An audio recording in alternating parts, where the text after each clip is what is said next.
Assalamu alaikum. I am Dr. Simab Safdar, Public Health and Nuclear Medicine Specialist and a Board Certified Aesthetic Physician. आज health point के तवस्सुत से मैं आप सबसे बात कर रही हूँ और जिस टॉपिक पे हम बात करेंगे आज वो इस महीने की मुनासबत से पिंकटोबर के मुनासबत से छाती के सरतान के आगही का महीना है। छाती का सरतान जिसको उर्फ़े आम में ब्रेस्ट कैंसर भी कहा जाता है, पूरी दुनिया में तेज़ी से फैलता हुआ सरतान है। पाकिस्तान में ख़वातीन में पाया जाने वाला नंबर 1 कैंसर छाती का सरतान है। पूरी दुनिया में ख़वातीन में सबसे ज़्यादा कॉमन ब्रेस्ट कैंसर और जबकि ओवरऑल ग्लोबली सेकंड नंबर पे डेथ्स के लिहाज से ब्रेस्ट कैंसर की रेटिंग मौजूद है।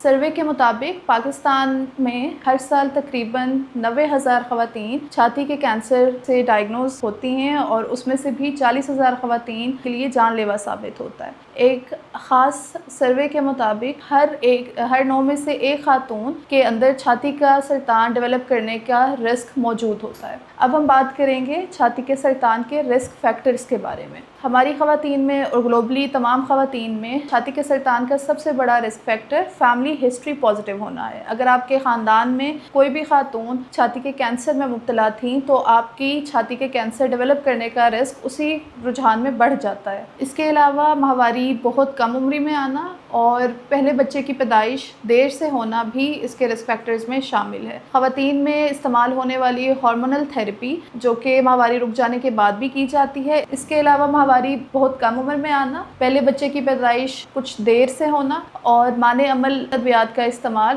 ब्रेस्ट कैंसर के रिस्क फैक्टर्स को ज़्यादा कर देता है। ब्रेस्ट कैंसर पाकिस्तान में और एशियाई ममालिक में, इसके अलावा यूरोपीय ममालिक में बढ़ता हुआ रुझान इस वजह से भी है क्योंकि हमारे ख़ित्ते में जो एशिया का ख़ित्ता है या पाकिस्तान की ख़वातीन है, जब वो किसी टर्शरी केयर हॉस्पिटल में रिपोर्ट करती हैं तब स्टेज बहुत आगे चली जाती है। ब्रेस्ट कैंसर का बर वक्त डायग्नोसिस, उसका बर वक्त मुआयना, तशख़ीस और इलाज ज़्यादा अहमियत का हामिल इसलिए है कि बर वक्त इलाज के साथ इसका प्रोग्नोसिस या सर्वाइवल रेट काफ़ी हद तक अच्छा हो जाता है। हमारी ख़वातीन में ज़रूरत इस अमर की है कि आप एक सेल्फ़ अवेयरनेस अपने लिए भी रखें, अपने इर्द गिर्द की ख़वातीन को भी इस बारे में इंफॉर्मेशन दीजिए कि अपना माहाना ना सही तो सालाना मुआयना हर खातून जो कि 35 से 40 उम्र के दरमियान है ज़रूर करें। इसके अलावा मैमोग्राफी का टेस्ट जो वर्ल्ड वाइड उसकी इंडिकेशन है वो 40 से 45 साल की उम्र में बढ़ जाती है। अगर आपकी फैमिली हिस्ट्री पॉजिटिव है ब्रेस्ट कैंसर के लिए तो 40 इज़ द एज जिसके अंदर आपको अपना मैमोग्राफी एनुअली जो है वो करवा लेनी चाहिए। ब्रेस्ट कैंसर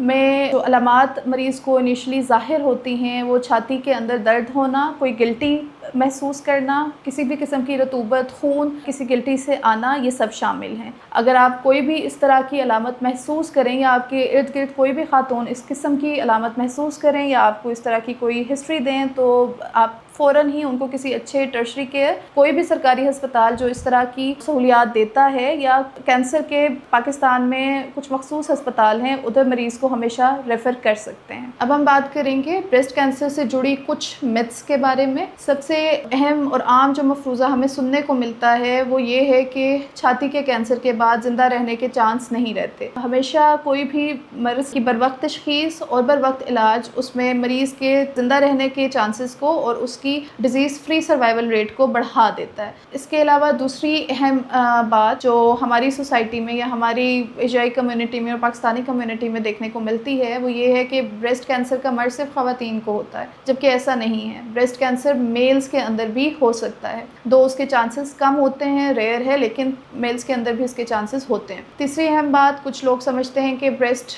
की इन्वेजिव सर्जरीज़, ब्रेस्ट ऑगमेंटेशन और ये सारी चीज़ें भी ब्रेस्ट कैंसर का बाइस बनती हैं। इनमें भी कोई सदाकत नहीं है। इसके रिस्क फैक्टर्स जो हमने पहले काफ़ी तफसील में डिस्कस किए, इसके कम और ज़्यादा रिस्क फैक्टर्स तकरीबन वही हैं। ज़रूरत इस बात की है कि हर खातून जो कि 40 से 50 साल की उम्र में है वो एहतियातन अपना मुआयना सालाना बेसिस पे ख़ुद करें। अगर ख़ुद नहीं कर सकती तो कोई एक कम्युनिटी की खातून, मोहल्ले की खातून, जैसे कि दूर दराज इलाकों में या हमारे रूरल एरियाज़ में जो देहाती जगह हैं उधर कोई एक आध खातून ये फ़राइज़ सर अंजाम दे सकती हैं। मुआयने का तरीक़ाकार बहुत आसान है। उसमें आपने अपने हाथ की हथेली से अपनी छाती को एग्ज़ामिन کرنا ہوتا ہے اور کسی بھی گلٹی یا سوجن کی صورت میں اپنے معالج جو بھی آپ کے قریبی ہیلتھ کیئر سسٹم ہے اس میں رابطہ کریں۔ ہماری خواتین میں ایک اہم بات جو سرطان کسی بھی چھاتی کے کینسر کو لے کر کی رکھی جاتی ہے وہ ان کا شرمانا یا چیزوں کو چھپانا ہے۔ جو ہی آپ کو لگے کہ کوئی بھی غیر معمولی گلٹی جو درد کر رہی ہے یا کسی بھی قسم کی رطوبت یا خون وغیرہ کا ڈسچارج کر رہی ہے تو آپ اپنے معالج کو فوری بتائیں۔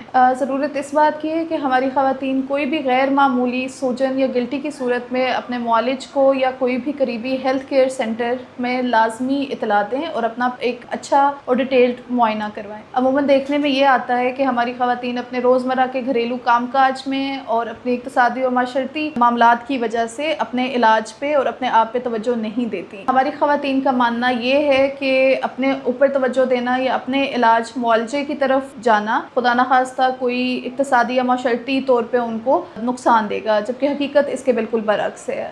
وہی بیماری جس کا آپ علاج اور تشخیص وقتی طور پہ ٹائملی سٹارٹ کر دیتے ہیں اس میں ہمیشہ مریض کا زندہ رہنے کے چانسز بھی بڑھتے ہیں۔ جو بیماری ہے وہ جلد از جلد ٹھیک ہو جاتی ہے۔ اس کے علاوہ آپ پہ معاشرتی پریشر اتنا زیادہ نہیں پڑتا، آپ کے فائنینشیل برڈنز زیادہ نہیں ہوتے۔